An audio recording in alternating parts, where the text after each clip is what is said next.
అంటే యుద్ధం బాగా జరుగుతున్నట్టు. పతాకం విరిగిపోయినా, పతాకం కింద పడిపోయినా అపజయం అన్నట్లు భావన. అందువల్ల లక్ష్మణుడు ముందు 7 బాణాలు సంధించి రావణుడు నిలబడ్డటువంటి ధ్వజానికి వేసి కొడితే అది ముక్కలు ముక్కలుగా ఇరిగి అవతల పడిపోయింది. అంతేనా? సాదధేశ్చాపి బాణేన శిరోజ్వలిత కుండలం జహార లక్ష్మణ శ్రీమాన్ నైరుతస్య మహాబలః. ఒక్క బాణాన్ని తీసుకున్నాడు మళ్ళీ లక్ష్మణుడు. రావణుడు నిలబడ్డటువంటి రథం ఉంది. రావణుడు నిలబడ్డటువంటి రథానికి పైన కట్టినటువంటి ఏ పతాకం అయితే ఉందో ఆ పతాకానికి మనిషి శిరస్సు ఉంది గుర్తుగా. ఆ పతాకం పైన కొంతమంది చంద్రుడు గుర్తు పెడతారు, కొంతమంది సూర్యుడు గుర్తు పెడతారు, కొంతమంది గాడిద గుర్తు. రాక్షసులకి గాడిదలు, గబ్బిలాలు ఇలా ఉన్నాయి గుర్తులు రాక్షసులు గనక. ఈ రావణుడికి మనిషి శిరస్సు ఉంది ఆ పతాకం పైన.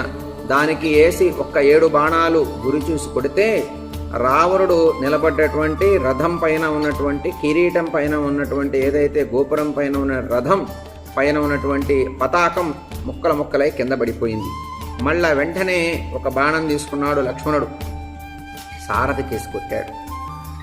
ఆ సారథి కూడా గొప్ప కిరీటంతో ధగధగాయమానమైనటువంటి స్వర్ణాభరణాలతో ఉన్నాడు.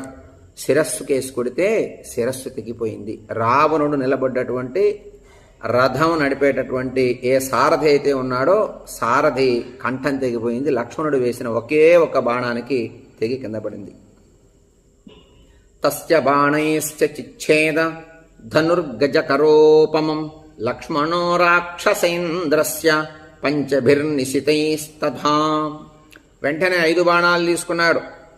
రావణుడు ఏనుగు తొండం వలె ఉన్నటువంటి ధనస్సును ఛేదించాడు. లక్ష్మణుడే కొడుతున్నాడు ఇవన్నీ.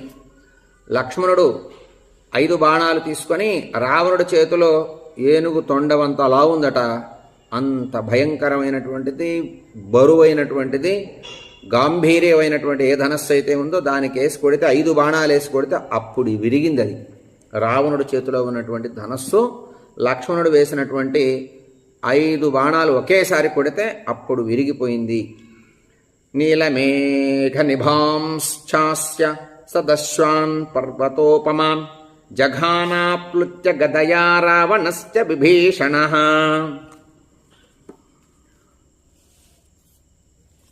ఇంతలో విభీషణుడు కూడా ఈ సందర్భం చూశాడు. రావణుడు ఇద్దరు యుద్ధం చేసుకుంటూ ఉన్నటువంటి సందర్భంలో రావణుడు